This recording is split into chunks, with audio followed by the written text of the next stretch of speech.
Game of Thrones author George R.R. Reverend Martin wants to be. It's the ending fans have been waiting almost a decade for. You and George R.R. Reverend Martin is prepared. George R.R. Martin tells a Mexican book fair not to expect a perfect ending to Game of Thrones.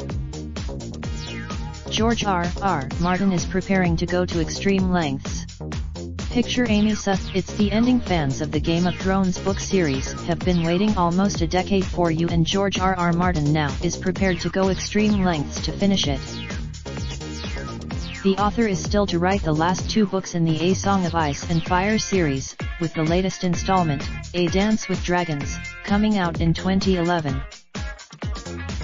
The delay meant the Game of Thrones TV series outstripped the books, with show creators D.B. Weiss and David Benioff forced to come up with their own conclusion to the fantasy epic. But Martin now plans to buckle down and get the books finished, even vowing to let himself be locked up in order to get it down.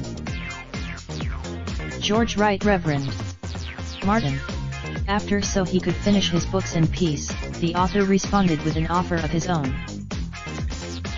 Already a fan of New Zealand's sweeping landscapes, Martin explained it would be too distracting a location for him to settle down and write in. However, he would be serving as Toastmaster for the Hugo Award at Wellington's World Science Fiction Convention and was willing to strike a compromise. But I tell you this Annex 2014. If I don't have the raindrop, drop top, smoking, no cooking the hot pot. Fucking on your bitch, yeah, that. Looking up, open the park pot.